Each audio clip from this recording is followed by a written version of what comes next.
ಎಲ್ಲರಿಗೂ ನಮಸ್ಕಾರ, welcome back ಸ್ನೇಹಿತರೆ. ಇವತ್ತು ನಾವು ಒಂದು ಚಟ್ನಿ ರೆಸಿಪಿಯನ್ನು ನೋಡೋಣ. ಟೊಮೆಟೊ ಕಾಯಿ ಬಳಸ್ಕೊಂಡು ಮಾಡೋ ಅಂಥ ಚಟ್ನಿ. ಇದು ತುಂಬಾ ಸ್ಪೈಸಿಯಾಗಿ ಟೇಸ್ಟಿಯಾಗಿ ಇರುತ್ತೆ. ಇದನ್ನು ನಾವು ಅನ್ನ, ಚಪಾತಿ, ರೊಟ್ಟಿ ಯಾವುದ್ರ ಜೊತೆ ಬೇಕಾದರೂ ತಿನ್ಬೋದು. ಸೊ ತಡ ಮಾಡಿದೆ, ಬನ್ನಿ ನೋಡೋಣ ಹೇಗೆ ಮಾಡೋದು ಅಂತ.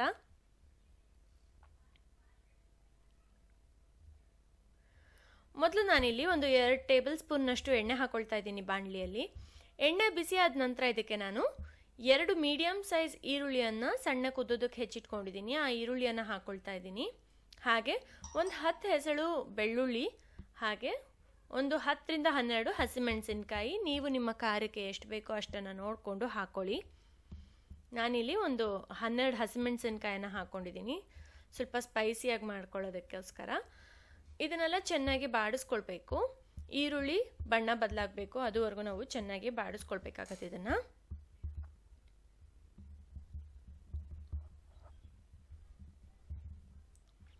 ನೋಡ್ಬೋದು, ನಾನಿವಾಗ ಚೆನ್ನಾಗಿ ಬಾಡಿಸ್ಕೊಂಡಿದ್ದೀನಿ. ಈರುಳ್ಳಿ ಕೆಂಪಗಾಗಿದೆ. ಇವಾಗ ನಾನು ಇದಕ್ಕೆ ಹೆಚ್ಚಿಟ್ಕೊಂಡಿರೋ ಅಂತಹ ಟೊಮೆಟೊನ ಹಾಕೊಳ್ತಾ ಇದ್ದೀನಿ. ಇದು ಕಾಯಿ ಟೊಮೆಟೊ, ಅರ್ಧ kg ಕಾಯಿ ಟೊಮೆಟೊ ಇದೆ ಇಲ್ಲಿ. ಇದನ್ನು ನಾನು ಸಣ್ಣಕ್ಕೆ ಉದ್ದಕ್ಕೆ ಹೆಚ್ಚಿಟ್ಕೊಂಡಿದ್ದೀನಿ. ಇದನ್ನು ಹಾಕೊಳ್ತಾ ಇದ್ದೀನಿ. ಹಾಗೆ ಇದನ್ನು ಚೆನ್ನಾಗಿ ಒಂದ್ಸರಿ ಮಿಕ್ಸ್ ಮಾಡ್ಕೊಳ್ಳೋಣ.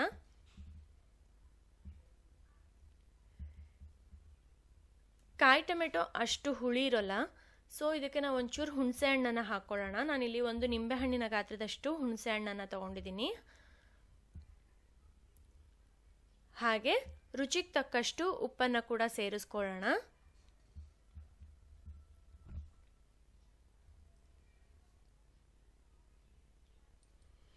ಇವಾಗ ಇದನ್ನೆಲ್ಲ ಒಂದ್ಸರಿ ಚೆನ್ನಾಗಿ ಮಿಕ್ಸ್ ಮಾಡಿಕೊಂಡು ನಾವು ಚೆನ್ನಾಗಿ ಇದನ್ನು ಬೇಯಿಸ್ಕೊಳ್ಬೇಕು.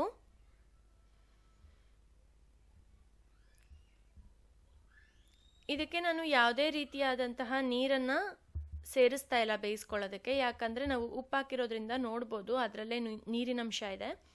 ಸೊ ಅದೇ ನೀರಲ್ಲೇ ಇದು ಚೆನ್ನಾಗಿ ಬೇಯತ್ತೆ. ಮೀಡಿಯಮ್ ಉರಿಯಲ್ಲಿ ಇಟ್ಬಿಟ್ಟು ಇದನ್ನು ನಾವು ಮುಚ್ಚಿಟ್ರೆ ಒಂದು 5 ರಿಂದ 7 ನಿಮಿಷದೊಳಗೆ ಚೆನ್ನಾಗಿ ಬೆಂದೋಗುತ್ತೆ ಟೊಮೆಟೊ. ನೋಡ್ಬೋದು ಇದು ಚೆನ್ನಾಗಿ ಬೆಂದಿದೆ.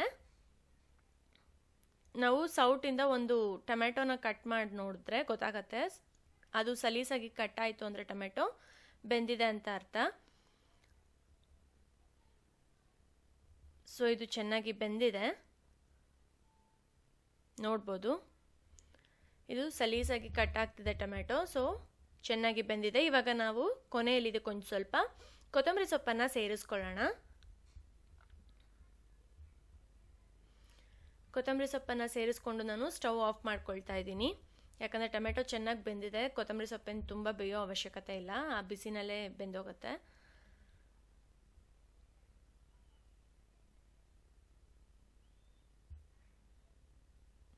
ಇವಾಗ ಇದು ಕಂಪ್ಲೀಟಾಗಿ ತಣ್ಣಗಾಗಲಿ.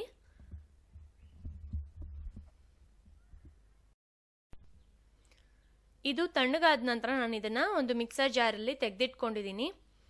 ಇವಾಗ ಇದಕ್ಕೆ ನಾವು ಒಂದು ಸ್ವಲ್ಪ ಜೀರಿಗೆ ಕೂಡ ಹಾಕೊಳ್ಳೋಣ. ನಾನಿಲ್ಲಿ 1 ಟೀ ಸ್ಪೂನ್ನಷ್ಟು ಜೀರಿಗೆನ ಹಾಕೊಳ್ತಾ ಇದ್ದೀನಿ.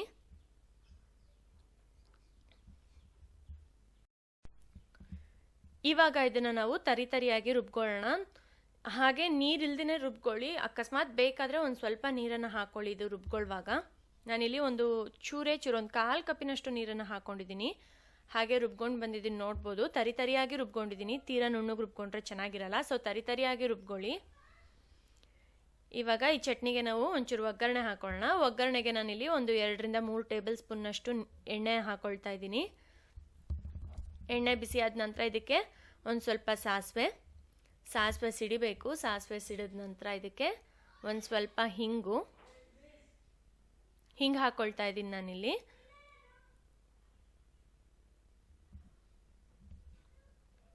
ಹಾಗೆ ಒಂದು ಸ್ವಲ್ಪ ಕರಿಬೇವನ್ನು ಕೂಡ ಹಾಕೊಳ್ತಾ ಇದ್ದೀನಿ.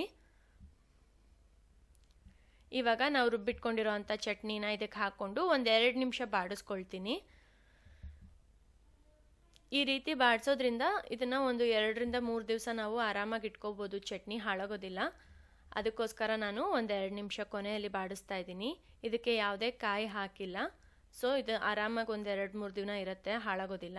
ನೋಡ್ಬೋದು ಬಾಣಲಿಯಿಂದ ಹೇಗೆ ಸೈಡ್ಸ್ ಎಲ್ಲ ಬಿಟ್ಕೊಳ್ತಾ ಇದೆ ಅಂತ. ಸೊ ಚೆನ್ನಾಗಿ ಒಂದು 2 ರಿಂದ 3 ನಿಮಿಷ ಈ ಥರ ಬಾಡಿಸ್ಕೊಂಡು ಇಟ್ಕೊಂಡ್ರೆ ಚೆನ್ನಾಗಿರುತ್ತೆ ಚಟ್ನಿ.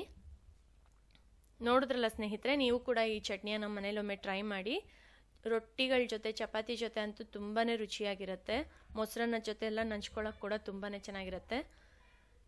ನೋಡ್ತಲ್ಲ ಸ್ನೇಹಿತರೆ, ನಿಮಗೆ ವಿಡಿಯೋ ಇಷ್ಟವಾಗಿದ್ರೆ ವಿಡಿಯೋನ ಲೈಕ್ ಮಾಡಿ, ಶೇರ್ ಮಾಡಿ, ಕಮೆಂಟ್ ಮಾಡಿ. ಹಾಗೆ ಯಾರು ನನ್ನ ಚಾನಲ್ ಹೊಸಬ್ರು ನೋಡ್ತಿದ್ರೋ ಚಾನಲ್ನ ಸಬ್ಸ್ಕ್ರೈಬ್ ಮಾಡ್ಕೊಳ್ಳಿ. ಹಾಗೆ ನೋಟಿಫಿಕೇಷನ್ ಕೂಡ ಆನ್ ಮಾಡ್ಕೊಳ್ಳಿ. Thank you.